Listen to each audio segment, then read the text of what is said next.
Good morning friends. दोस्तों आज हम लोग सीटेट में पूछे गए सभी प्रश्नों को देखेंगे तथा साथ साथ स्टेट टेट में भी जितने सारे प्रश्न पूछा गया है उन सभी प्रश्नों को देखेंगे। तो चलिए दोस्तों आज का सेशन शुरू करते हैं। दोस्तों ये पूरा सेशन साइंस से रिलेटेड है। तो चलिए आज का पहला क्वेश्चन देखते हैं। दोस्तों पीने के लिए सुरक्षित पानी को क्या कहते हैं? एक क्वेश्चन यूपी टेट नवंबर 2018 में पूछा हुआ था। इसका 4 ऑप्शन है, ताज़ा जल, पीने योग्य पानी, आशुद्ध जल, नल का पानी। तो इसका बेस्ट ऑप्शन हो जाएगा दोस्तों पीने योग्य पानी होता है, जिसको हम लोग सुरक्षित पानी बोलते हैं। अगला क्वेश्चन देखते हैं दोस्तों।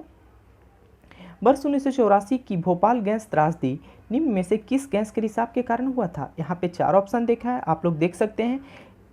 तो इसमें पहला ऑप्शन है मीथेल, दूसरा मिथाइल आइसोसाइनेट, तीसरा नाइट्रस ऑक्साइड और डी कार्बन डाइऑक्साइड, जिसको CO2 बोलते हैं। तो इसका बेस्ट ऑप्शन हो जाएगा दोस्तों ऑप्शन बी, मिथाइल आइसोसाइनेट के कारण ही भोपाल गैस त्रासदी हुआ था, जिसमें बहुत लोग मारे गए थे। अगला क्वेश्चन देखते हैं दोस्तों। मिनी माता रोग ऐसी मछली खाने से होता है जिनमें अधिक मात्रा में पाया जाता है। तो मिनी माता रोग पारा से होता है, यानी जो मछली पारा नदी में इंडस्ट्रियल एरिया से ज़्यादा आ जाता है वो पारा क्या होता है, मछलियाँ खा लेती है, और फिर वही मछलियाँ अगर मनुष्य खाता है तो मनुष्यों में मिनी माता रोग होता है। तो ऑप्शन कौन सा हो जाएगा? सी हो जाएगा, यानी पारा अधिक मात्रा में पाया जाता है, उसी मछलियाँ को अगर मनुष्य खा लेते हैं तो मिनी माता रोग हो जाता है।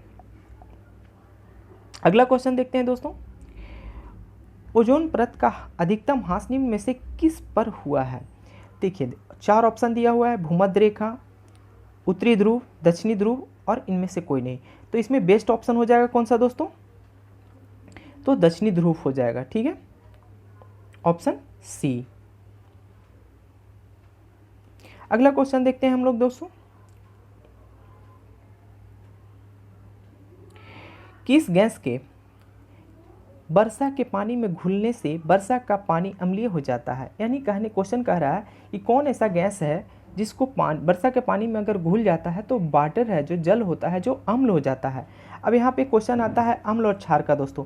तो जिसका pH मान 7 से अधिक होता है वो क्षार होता है, और जिसका pH मान 7 से कम होता है वो अम्लीय होता है। तो ठीक है, अब इसमें 4 ऑप्शन दिया हुआ है, carbon dioxide, hydrogen peroxide, nitrogen monoxide और सल्फर डाइऑक्साइड। तो इसमें हो जाएगा दोस्तों सल्फर डाइऑक्साइड अगर वर्षा के पानी में मिल जाता है तो पानी क्या हो जाता है? अम्लीय हो जाता है। ऑप्शन डी हो जाएगा। अगला क्वेश्चन देखते हैं दोस्तों। वर्षा जल संग्रहण क्या है? अब देखिए दोस्तों, वर्षा का जल संग्रहण क्या होता है इसको पहले समझ लेते हैं। तो वर्षा जल संग्रहण, जैसे बारिश हुआ, अगर वर्षा का जल को आप इकट्ठा करके कहीं स्टोर कर लेते हैं तो वही संग्रहण कहलाता है। अब इसमें 4 ऑप्शन देखिए। पानी का वितरण तो हो नहीं सकता है, प्रयुक्त जल का संग्रह और भंडारण, सी ऑप्शन देखिए, वर्षा जल का जमाव और भंडारण, तो ऑप्शन सी इसका बेस्ट हो जाएगा दोस्तों। कौन सा हो जाएगा? वर्षा जल का जमाव, एक जगह इकट्ठा हो जाता है या फिर उसका भंडारण कर सकते हैं, तो ऑप्शन सी यहाँ पे बेस्ट होगा। अगला क्वेश्चन देखिए 7 नंबर। कौन सी ग्रीन हाउस गैस वातावरण सबसे अधिक मात्रा में उपस्थित है? यानी क्वेश्चन कह रहा है कि कौन ऐसा गैस है, कौन ग्रीन हाउस गैस है जो वातावरण में, इन्वायरमेंट में सबसे अधिक मात्रा में पाया जाता है? तो कौन सा हो जाएगा दोस्तों? ऑप्शन ए, यानी कार्बन डाइऑक्साइड CO2 सबसे अधिक मात्रा में पाया जाता है वातावरण में। अगला क्वेश्चन देखते हैं दोस्तों।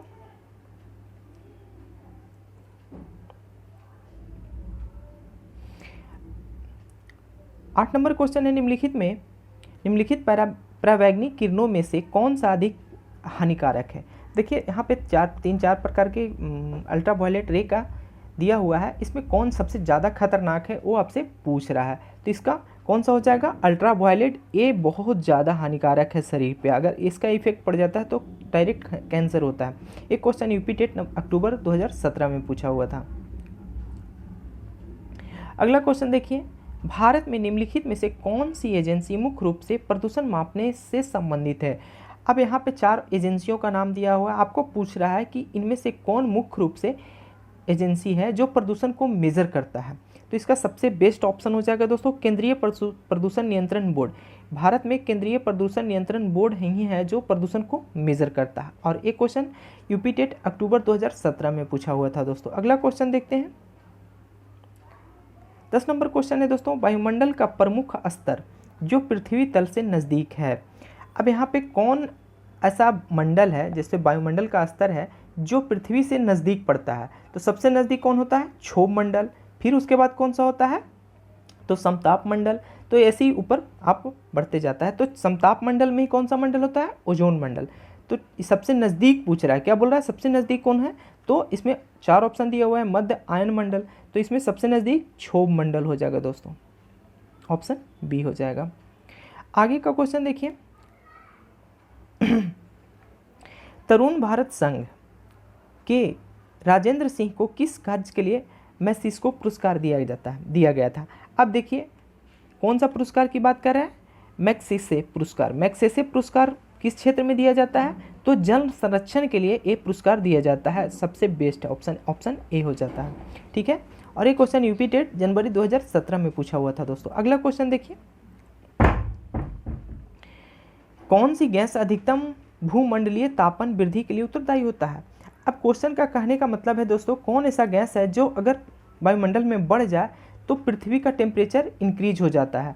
ठीक है, यानी उसका गैस का माने अधिकता के कारण क्या होता है? पृथ्वी का जो तापमान है वो धीरे धीरे बढ़ना शुरू होता है। तो कौन सा गैस हो जाएगा दोस्तों? तो ऑप्शन सी हो जाएगा, कार्बन डाइऑक्साइड। अगर कार्बन डाइऑक्साइड लगातार वृद्धि होते रहा तो पृथ्वी का टेम्परेचर बढ़ेगा और जिसके कारण क्या होगा? ग्लेशियर पिघलेगा। और ग्लेशियर पिघलेगा तो क्या होगा? वाटर लेवल ऊपर बढ़ेगा, जिसके कारण पूरा पृथ्वी को डुबा ले जाएगा। तो ऑप्शन सी इसका बेस्ट ऑप्शन हो जाएगा। आगे देखिए, घरेलू मवेशी तथा भेड़ किस हरित गृह गैस के उत्पादन के लिए उत्तरदायी है? देखिए दोस्तों, कोई भी मवेशी जैसे अपना खाने के बाद जानवर को देखते हैं चौरा करता है, जैसे अपना मुंह को क्या होता है? चबाते रहता है, तो उसके कारण क्या होता है? मीथेन गैस बाहर आता है। उस चबाने के कारण उनको क्या होता है? मीथेन गैस बाहर आता है, और उनके मलमूत्र से भी मीथेन गैस बाहर आता है।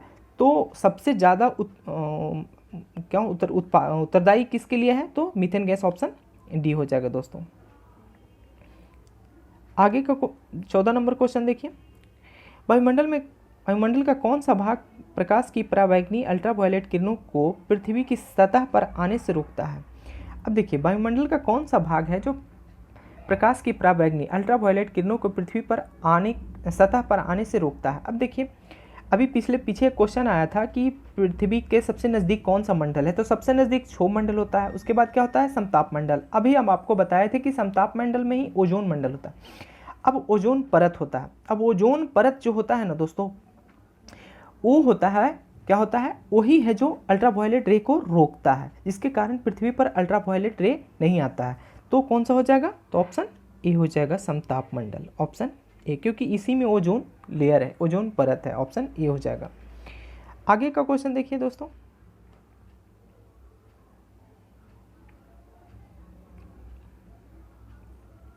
पंद्रह नंबर क्वेश्चन है, मिनीमाता रोग प्रदूषण जनित रोग है जो परिणाम है।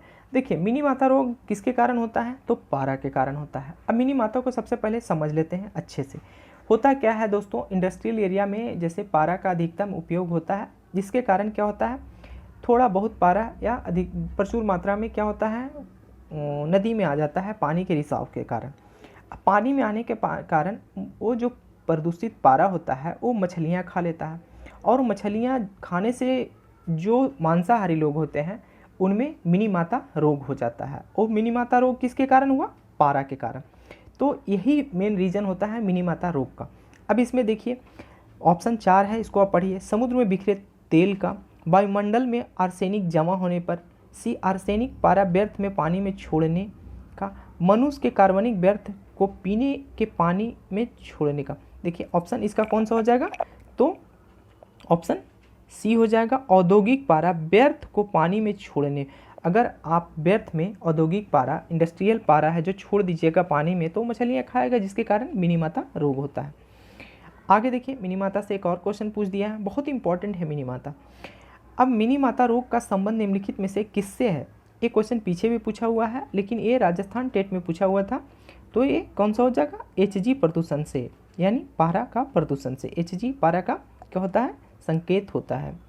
आगे देखिए, 17 नंबर क्वेश्चन, अवतल दर्पण के अत्यंत निकट जब वस्तु को रखते हैं तो प्रतिबिंब होगा।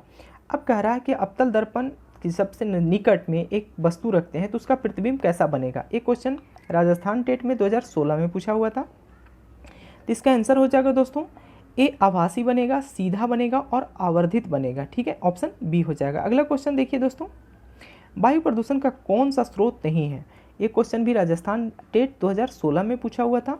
अब देखिए वायु प्रदूषण होता है तो वाहन से होता है, उद्योग से भी होता है, धूलकण से भी होता है, लेकिन आप सुने कि ठोस अपशिष्ट से यानी पत्थर का टुकड़ा वैसा वायु प्रदूषण में नहीं आता है, यानी ठोस वायु प्रदूषण के रूप में नहीं आता है। ठीक है, तो ऑप्शन सी हो जाएगा दोस्तों। आगे देखिए, कौन सी गैस ग्लोबल वार्मिंग के लिए उत्तरदायी है। अब देखिए कौन सा चीज़ पूछ दिया है, ग्लोबल वार्मिंग, बहुत इंपॉर्टेंट है दोस्तों, ये पर्यावरण में पूछा हुआ क्वेश्चन है। ये राजस्थान टेट 2016 में पूछा हुआ था। अब ग्लोबल वार्मिंग कैसे होता है, 4 ऑप्शन दिया है, नाइट्रोजन, मीथेन, कार्बन डाइऑक्साइड और सल्फर डाइऑक्साइड, ये चारों का फॉर्मूला दिया हुआ है। तो इसका बेस्ट ऑप्शन हो जाएगा दोस्तों, तो कार्बन डाइऑक्साइड इसका सही आंसर हो जाएगा। यानी ग्लोबल वार्मिंग क्या होता है, CO2 जैसे जैसे बढ़ता है तो पृथ्वी का टेम्परेचर बढ़ जाता है, तो इसी कारण ग्लोबल वार्मिंग होता है।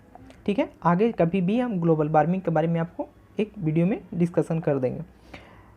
आगे 20 नंबर क्वेश्चन देखिए दोस्तों, भूमंडलीय तापन का कारण है। देखिए ग्लोबल वार्मिंग ही भूमंडलीय तापन का कारण है, तो इसमें कौन सा गैस बढ़ता है, तो कार्बन डाइऑक्साइड। ये क्वेश्चन पीछे बता दिए हैं। कार्बन डाइऑक्साइड जब लगातार वृद्धि होते रहता है तो पृथ्वी के टेम्परेचर में भी सडनली थोड़ा बहुत इंक्रीजमेंट आता है, तो यही रीज़न से क्या होता है, भूमंडलीय तापन होता है। अगर ये धीरे धीरे बढ़ता रहा तो धीरे धीरे क्या हो जाएगा, ग्लेशियर पूरा पिघल जाएगा, और ग्लेशियर अगर पिघल गया दोस्तों तो पूरा पृथ्वी समुद्र में डूब जाएगा। आगे देखिए 21 नंबर क्वेश्चन देखते हैं, वायुमंडल की कौन सी परत प्रकाश की परावैंगनिक किरणों को पृथ्वी की सतह पर आने से रोकता है। देखिए अब एक क्वेश्चन बहुत इंपॉर्टेंट है, लेकिन इसका डिस्कशन हम पहले कर चुके हैं, लेकिन फिर से आप लोग इसको देख लीजिए। वायुमंडल की कौन सी परत बोल रहा है जो पृथ्वी प्रकाश की परावैंगनिक किरणों को पृथ्वी की सतह पर आने से रोकता है, तो ओजोन परत होता है दोस्तों। तो ओजोन परत तो इसमें ऑप्शन में नहीं दिया हुआ, तो ओजोन परत किसमें होता है, तो समताप मंडल में होता है दोस्तों। तो समताप मंडल में एक लेयर होता है जिसको हम लोग ओजोन परत बोलते हैं, वही ओजोन लेयर होता है जो परावैंगनिक किरणों को पृथ्वी पे आने से रोकता है। एक क्वेश्चन देखिए यूपी टेट दिसंबर 2016 में पूछा हुआ था। अगला क्वेश्चन 22 नंबर देखते हैं,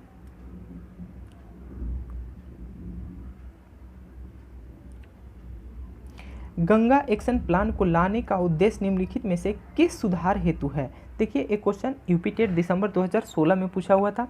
अब गंगा एक्शन प्लान को किस उद्देश्य से लाया गया था, ठीक है, इसका ऑप्शन देखते हैं दोस्तों। जल की गुणवत्ता बढ़े, इसके लिए लाया गया था।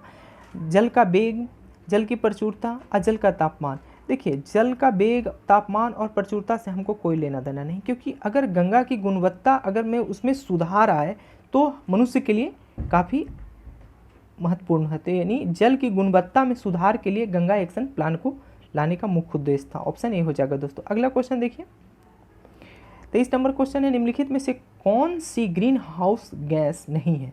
अब इसमें 4 ऑप्शन दिया है और पूछ दिया है कि इनमें से कौन है जो ग्रीन हाउस गैस नहीं है।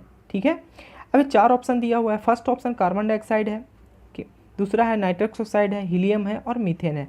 तो इसमें कौन ग्रीन हाउस गैस नहीं पूछा है। तो देखिए कार्बन डाइऑक्साइड क्या है, ये तो पक्का ग्रीन हाउस गैस है, इसमें कोई दिक्कत नहीं है।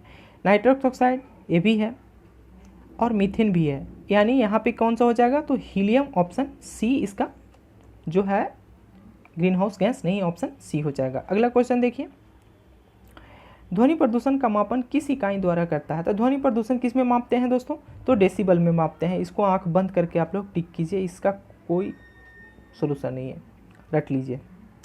अगला देखिए क्वेश्चन 25 नंबर, ग्रीन मफलर, बहुत इंपॉर्टेंट क्वेश्चन है और कई बार पूछा है दोस्तों, इसको एकदम दिमाग में एकदम रट लीजिए। तो ग्रीन मफलर का नाम ही आया तो सीधा आप टिक कर दीजिए, ऐसा नहीं कि ऑप्शन देखना है, तो सीधा ध्वनि प्रदूषण। ग्रीन मफलर किससे संबंधित है, तो ध्वनि प्रदूषण से, एकदम इसको टिक कर दीजिए। ये वायु प्रदूषण आपको फंसाने के लिए दिया है, वायु प्रदूषण और ध्वनि प्रदूषण आपको दे देगा, लेकिन ग्रीन मफलर क्या है, ध्वनि प्रदूषण से है दोस्तों। आगे 26 नंबर क्वेश्चन देखिए, अंतर्राष्ट्रीय ओजोन दिवस कब मनाया जाता है। बहुत बार क्वेश्चन पूछा है दोस्तों, ओजोन दिवस कब मनाया जाता है, तो 16 सितंबर को। ये सब रट्टिए क्वेश्चन को, समझने का कोई ऑप्शन ही नहीं है, क्योंकि ये डायरेक्ट वन लाइनर है। आगे 27 नंबर क्वेश्चन देखिए, निम्नलिखित में से किस गैस के कारण भोपाल गैस त्रासदी हुआ। देखिए दोस्तों, कभी ये क्वेश्चन राजस्थान टेट में पूछ देगा, कभी सी टेट में पूछ देगा, और कभी क्या है यूपी टेट में पूछ दिया। देखिए ये क्वेश्चन पीछे राजस्थान टेट में पूछा हुआ था और यहाँ यूपी टेट दिसंबर 2016 में पूछ दिया है। तो ये कौन सा गैस हो जाएगा दोस्तों? CFC तो क्लोरोफ्लोरोकार्बन नहीं होगा, कार्बन डाइऑक्साइड नहीं होगा, नाइट्रस ऑक्साइड नहीं, मिथाइल आइसोसाइनाइड, ऑप्शन डी हो जाएगा दोस्तों। ठीक है, अगला क्वेश्चन देखिए, गैसीय अपशिष्ट है। देखिए कौन इसमें 4 ऑप्शन दिया है जो बोल रहा है गैसीय अपशिष्ट है, यानी उससे गैस अधिक मात्रा में निकलता है। सब्जी फलों से, घरों के नालियों और गंदा पानी से, खेत खलिहान से निकलने वाला कचरा। अब देखिए डी ऑप्शन है लकड़ी कोयला से जलने वाला धुआं।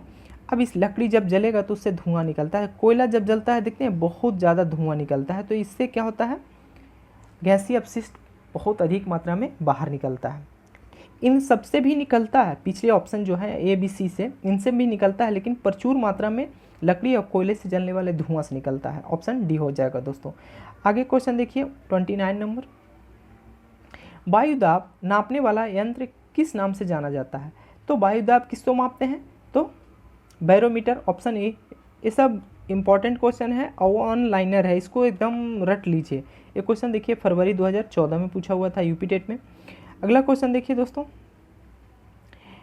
कौन सा वायुमंडलीय प्रदूषण अम्लीय वर्षा का मुख्य कारण है। अब ये क्वेश्चन भी पीछे पूछा हुआ था, शायद राजस्थान टेट का था, और यहाँ देखिए यूपी टेट में 2014 में पूछा है। तो कौन सा हो जाएगा अम्लीय वर्षा के कारण?